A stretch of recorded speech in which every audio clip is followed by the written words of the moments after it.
What do you think it was about Hayward that made the situation bad with people going to prison or whatever else? I Well, felt like they could get away with it. but why was that? No leadership up top or what? The leadership sucked, and or was just as bad as some of the officers, and then of your community. It wasn't really much of a white community, um, and your leadership is bad when, first of all, it's not consistent. We went through it. I was there from 2002 and ultimately until 2015, and there was 1, 2, 3, 4, 6 chiefs of police. Yeah, I that's high, mean, that's that's a high lot. turnover. Yeah, Yeah, yeah. that's huge. And so the leadership was a huge issue, and every single one, seemed to leave for some sort of weird reason. Um, when they fired the chief that hired me because he was not coming to work, et cetera, they ran him out. Basically, there was an interim chief that was my chief from Palo Alto. Good guy. And he was there for about 6 months to kind of fix stuff. It was really bad, and I was still new, so I really didn't know what really bad meant. But he told me before I left, "Get out. You don't wanna work here. This is not a well put together place. There's a lot going on here." And I said, "Chief, I really like it." And he said, "Then lay low." Well, I'm not a lay low person. So that didn't work out for me. But, and it's funny too because there was a female sergeant, and she actually retired out as a lieutenant, and she always said this to me, "Keep your head down." And I never really knew what that meant, until I retired, and then I was like, "Why didn't I keep my head down?" I mean, Okay, so I'm gonna try and keep this because I mean there's a story to talk about here. But before we start, I'm not really quite sure how to do it. But let's do this. At some point, you become a canine officer, yes. even though at some point you stand up for another female, you're starting to take grief, you put in for a canine spot.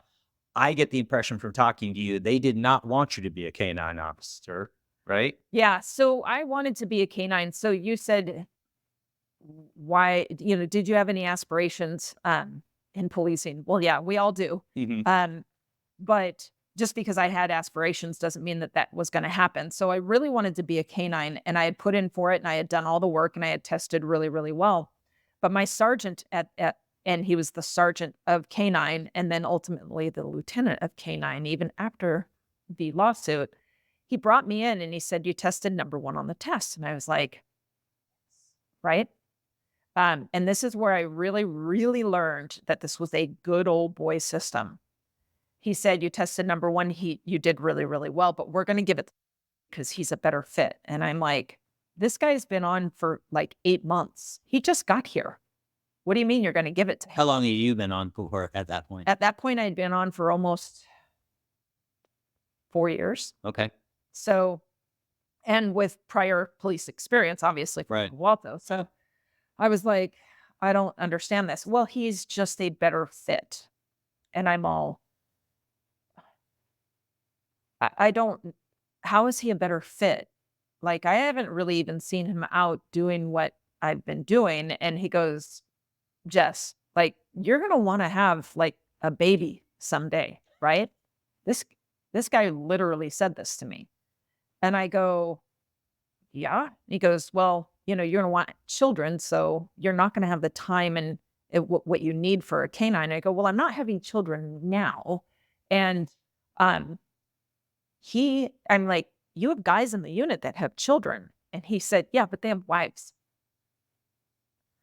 And I was like, "Okay, well, I'm not gonna win this conversation. I also hate this guy. So I'm gonna bow out, and just say, Okay, well, so then," and then they kind of waved the carrot of a potentially we might have a narcotics dog, which we think you would be better for. We really, really, really are trying to get that. They weren't. That was just a carrot that they were dangling because they didn't want me to pitch a fit that I was number 1 in the testing, but basically being told, "Because you're female, you're not getting it."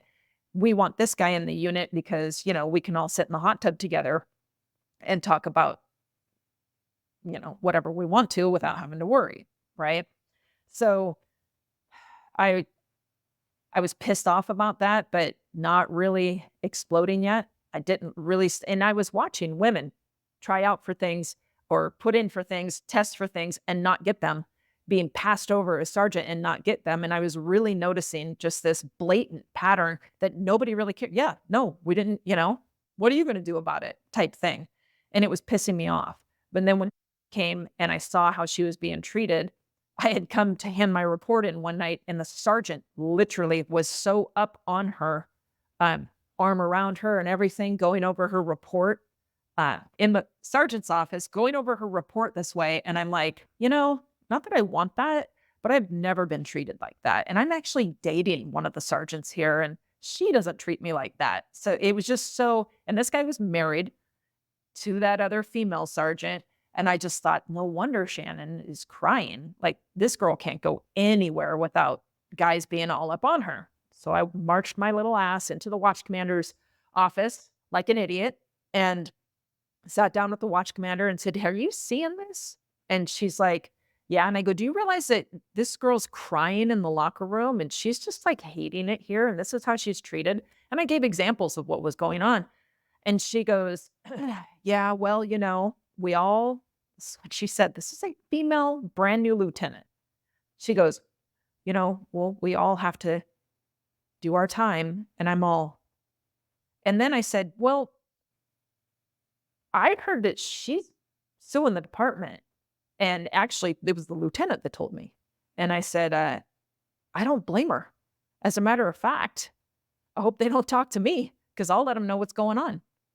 And the second that I said that, this lieutenant, who was a friend of mine, her whole body changed. Like we were no longer friends. And I've never had something so immediately obvious happen to me before, but just that whole change. And I just went, oh shit, I can't believe I just said that. I just screwed myself pretty good here. And I had. Yeah. She basically got cold. I left. And the next thing I know, I'm being called into the IA office for saying fuck in briefing. Fuck is pretty much a word that everyone says in briefing over and over and over again. And literally, that is what I was being IA'd for. Using the word fuck in briefing. Getting back to the canine thing. Yeah. After all this happens, where you're talking about lawsuits and everything else, they begrudgingly give you a spot. Is that because of the complaints that you're starting to file against the PD? Because I was number 1 on the sergeant's test and they didn't want to promote me.